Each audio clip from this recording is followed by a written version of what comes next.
Bonjour et bienvenue dans notre émission Sagesse bouddhiste. En cette fin d'année, quelques jours avant 2020, nous vous convions à découvrir l'une des écoles du bouddhisme Theravada, la tradition de la forêt. Développée au fil des siècles dans la végétation très dense de la Thaïlande, cette tradition s'est implantée en Occident depuis une cinquantaine d'années. Sa particularité pour le pratiquant est d'être au plus proche du mode de vie enseigné par le Bouddha il y a 2500 ans. Jusqu'à présent, il n'y avait aucun ouvrage en français décrivant cette école pourtant bien répandue à travers le monde. Ce manque est désormais comblé puisque vient de sortir le premier livre consacré à la tradition de la forêt. Jeanne Chut en est l'auteur et nous avons la très grande joie de la recevoir sur ce plateau durant 2 dimanches. Aujourd'hui, nous évoquerons l'histoire et les principales caractéristiques de cette école. Et la semaine prochaine, nous nous arrêterons plus précisément sur certains des grands maîtres, hommes comme femmes, qui ont contribué au renouveau de cette tradition millénaire. Jeanne Chut, bonjour. Bonjour. Alors, c'est en Thaïlande que vous avez découvert le bouddhisme de la tradition de la forêt, que vous avez suivi toujours, et que vous contribuez à faire connaître depuis. Vous avez été l'interprète et la traductrice de grands maîtres de cette tradition, des grands maîtres anglophones. Oui. Et puis vous avez écrit donc récemment le livre La tradition de la forêt chez Sully Éditions, un grand travail de synthèse sur l'histoire, les grands maîtres et puis les principales caractéristiques de cette école. Merci d'avoir eu cette idée, cette énergie pour nous faire connaître cette tradition. Un grand plaisir de pouvoir lier à la fois l'histoire et les enseignements de ces grands maîtres. Oui. Alors, on va justement s'intéresser aujourd'hui à l'histoire un petit peu de cette école. Comment cette tradition est-elle apparue ? Alors, ce qui est très beau, c'est qu'elle est apparue carrément avec le Bouddha. Le Bouddha s'est éveillé au pied d'un arbre, au cœur d'une forêt. Et il a ensuite conseillé à ses moines, à tous ses disciples, de continuer à travailler, à méditer dans la forêt. Des fois même au pied d'un arbre, mais toujours au contact de la nature. Et il avait un moine en particulier, un de ses disciples, un des plus grands disciples, qui s'appelait Mahakassapa, qui lui a souhaité vivre dans la forêt tout le temps. Au bout un certain nombre d'années, les disciples du Bouddha lui ont offert, les disciples laïcs, lui ont offert des monastères où ces moines pouvaient vivre. Mais celui-ci a souhaité, même à l'âge de 80 ans, continuer à vivre dans la forêt. Alors un jour, le Bouddha lui a dit « Mais pourquoi ? Tu pourrais bénéficier, maintenant que tu es âgé, d'un peu de confort dans les monastères. » Non, non, non. D'une part, j'aime vivre dans la forêt et d'autre part, j'espère qu'un jour, ce mode de vie inspirera les autres générations. Et c'est exactement ce qui s'est passé puisque, au fil des siècles, on retrouve de temps en temps des résurgences de ce mouvement au sein du Theravada, du bouddhisme Theravada, sa résurgence de cette tradition de la forêt.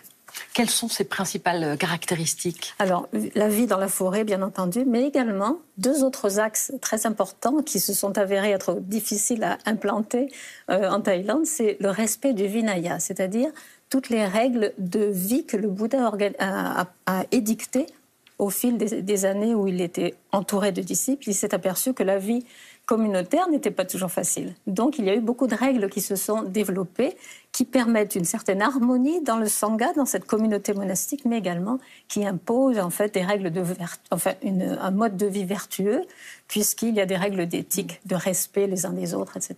Donc ça, c'est la partie Vinaya.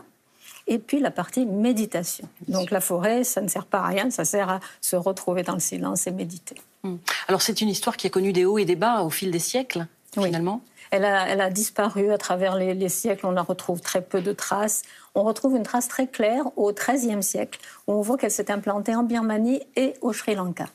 En Thaïlande, ce sera beaucoup plus tard, à la fin du XIXe siècle. Ah, puis alors il y a 2 personnes qui ont finalement ressuscité, si on peut dire, cette tradition. Oui, alors c'était très intéressant. En parallèle, pratiquement à la même période, il y a eu 2 personnages très importants. Le premier, c'est le prince Mongkut, qui est devenu plus tard le roi Rama IV.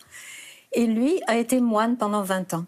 Et pendant ces 20 ans, il a bien sûr voyagé à travers différentes régions de Thaïlande et il a découvert que le régionalisme, c'est-à-dire les cultures locales, avaient empiété sur l'enseignement du Bouddha originel, en particulier en ce qui concernait la vie dans les monastères, donc les règles du Vinaya. Il a été extrêmement choqué et puis aidé par un moine de Birmanie. Il a fait venir aussi des textes de Sri Lanka et là, ils se sont retrouvés avec vraiment la base du Vinaya exposée par le Bouddha. Et ils l'ont imposé dans tous les centres, dans tous les monastères, petit à petit au fil des années. Et le deuxième personnage ? Alors, le deuxième personnage, c'était pratiquement la même période. Un jeune moine, tout simple, dans son village. Il se fait ordonner, il va dans le monastère. Et là, il se dit, mais enfin, on m'enseigne les enseignements du Bouddha, on m'enseigne des choses qui ont été écrites, que je suis censée pratiquer, mais ce n'est pas du tout ce que je vois dans mon environnement. Le monastère qui m'accueille là ne pratique pas du tout le Vinaya. Donc, il était mal à l'aise et il a entendu parler d'un monastère dans sa région qui venait justement, où on venait d'appliquer les nouvelles règles imposées par le futur roi. Donc, il est allé dans ce monastère. Et il a été ravi de retrouver justement les bases de la vie communautaire dans le monastère. Mais il a découvert qu'il manquait 2 éléments cruciaux, comme on l'a dit tout à l'heure, la méditation et la vie dans la forêt. Et là, il se trouve que ce roi, lui, il trouvait que la méditation, c'était beaucoup trop mystique, et puis que la vie dans la forêt, c'était du vagabondage. Donc en fait, ces 2 tendances vont s'opposer pendant pas mal d'années, jusque dans les années 1950-60, où les grands maîtres de la forêt vont apporter leur enseignement et convaincre tout le monde du bien fondé de leur pratique. Alors on va s'intéresser un petit peu aux caractéristiques de la tradition. Déjà la forêt, pourquoi la forêt? Alors la forêt, c'est la nature à l'état pur. Et le Bouddha a dit que ce qu'il enseignait, c'était en fait la vérité de la nature. On dit le Dhamma, qui veut dire l'enseignement du Bouddha, mais l'enseignement basé sur la vérité des lois de la nature. Donc dans la nature, qu'est-ce qu'on fait? On commence à se mettre déjà isolé du monde. Alors cet isolement va entraîner un silence extérieur qui va devenir un silence intérieur. Et le but, c'est d'arriver à ce que la nature reflète notre intériorité et vice-versa. C'est-à-dire peu à peu apprendre à connaître notre nature, voir qu'en fait, elle n'est pas très différente de la nature extérieure. Et puis après, il y a les conditions de vie dans la nature qui font qu'on apprend énormément. C'est un lieu, finalement, où on peut particulièrement développer, par exemple, l'attention. L'attention. Est-ce que vous avez des exemples? Ah oui, l'attention, c'est très important. Quand on vit dans la forêt, déjà, il faut savoir que les moines marchent pratiquement soit pieds nus, soit avec de simples sandales. Et donc, il faut déjà savoir où on pose les pieds. Mais il y a aussi l'attitude face aux animaux sauvages. Alors, j'ai une anecdote très jolie. Un moine raconte qu'un jour, ils se sont trouvés face à un éléphant. Un éléphant qui leur bloquait le passage au milieu de la forêt. Et puis, donc, ils savent qu'avec certains animaux, il faut rester complètement immobile. Avec un éléphant, c'est différent. On compte sur son intelligence et on lui parle. Et donc, ils ont dit, grand frère, éléphant, veux-tu nous laisser passer? Et l'éléphant, très nerveux, avec les oreilles qui bougeaient comme ça, s'est écarté lentement. Et finalement, ils ont pu passer. Merci, grand frère. Et ils ont continué leur chemin.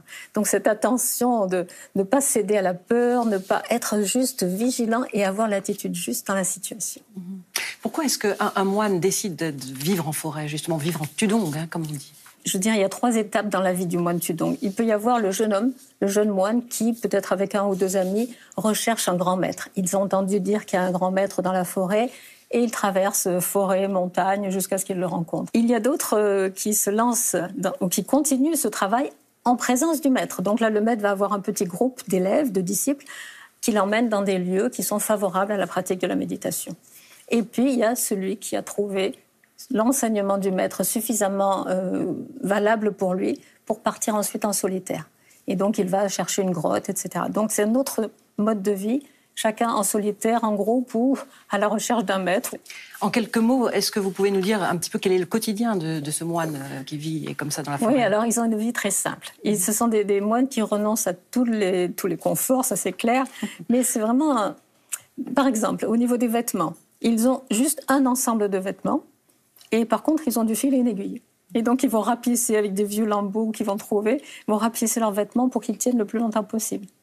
Ils ont comme attirail, ils ont une bouilloire. Donc, ils vont arriver au bord d'un cours d'eau. Il va falloir bouillir cette eau parce qu'ils n'ont que ça pour être sûrs de ne pas tomber malade. Ils ont aussi un grand parapluie et une moustiquaire, sachant que quand le moustique est déjà passé sous la moustiquaire, on peut encore avoir des problèmes. Et puis, ils ont leur bol.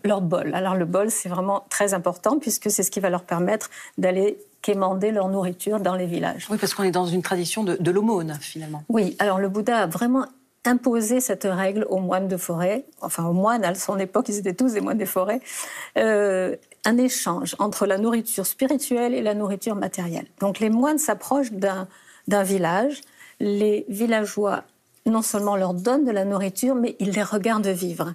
Et ils ont ce respect de la vertu de ces moines, qui sont très silencieux, très sereins. Ils ont envie d'en savoir plus parce qu'ils mènent une vie difficile, une vie de labeur quotidien. Et donc, ils savent qu'ils peuvent aller vers les moines, qui sont en général juste à la lisière de la forêt du village, et ils peuvent aller demander des enseignements. Si vraiment c'est un village difficile, les moines vont eux-mêmes arriver le soir et proposer des enseignements. Et puis les populations évoluent et changent au contact de cette vertu qu'ils transmettent. Donc c'est à la fois une dépendance vis-à-vis des laïcs pour les moines, mais en même temps c'est cet échange qui est indispensable à la transmission du Dhamma. Exactement, pour la transmission du Dhamma. Et pour les moines, c'est aussi... le Bouddha a voulu s'assurer qu'il ne s'enferme pas dans une spiritualité artificielle, parce qu'on ne médite pas pour méditer, on médite pour être une autre personne et pour pouvoir transmettre aux autres. Donc cet échange était indispensable.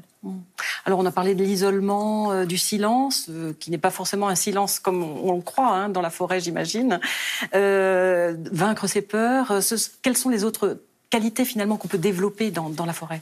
Il faut vraiment vouloir y arriver parce qu'on renonce à tellement de choses. On renonce à toutes les possibilités de confort que la société nous offre. On renonce à choisir sa nourriture, à choisir ses vêtements, etc. Et donc il faut une détermination qui signifie au départ une confiance immense dans l'enseignement du Bouddha. Et ça va nous donner du courage, de la détermination pour poursuivre. Mais il y a un danger. Le danger, c'est qu'avec tant de détermination, on peut développer le moi, la volonté. Et ça, ce n'est pas l'effort juste. Et donc, à ce moment-là, le dernier travail, ça va être le lâcher-prise. C'est aussi, on parle d'ascèse, mais finalement, ce n'est pas ce que l'on recherche particulièrement. Alors. Non, le Bouddha avait été ascète pendant quelque temps.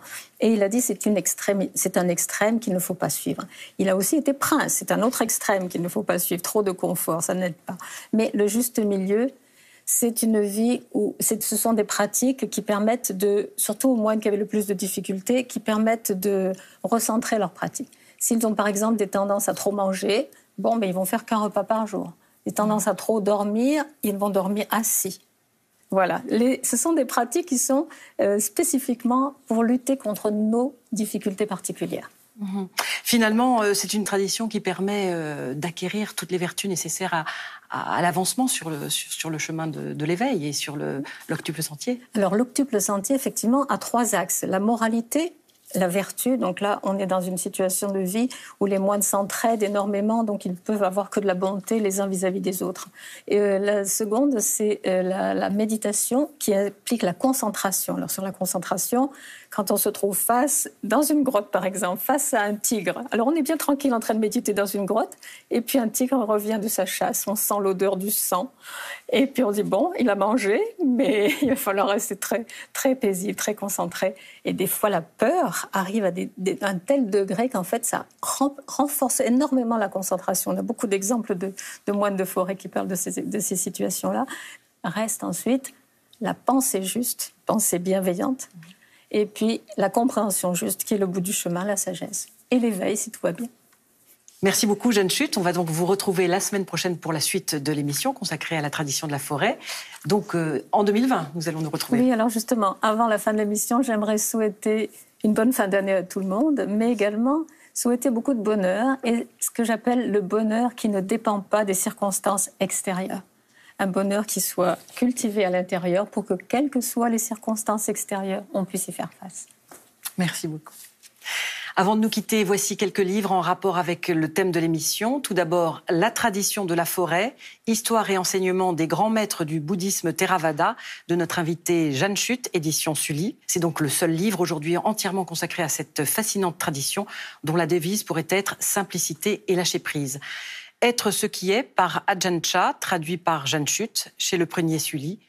Et puis Les 8 marches vers le bonheur de Bhante Enepola Gunaratana, chez Albin Michel.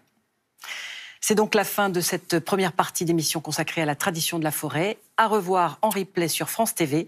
Nous vous retrouverons avec plaisir la semaine prochaine en 2020. D'ici là, toute l'équipe de Sagesse Bouddhiste se joint à moi pour vous souhaiter une très heureuse fin d'année. Merci.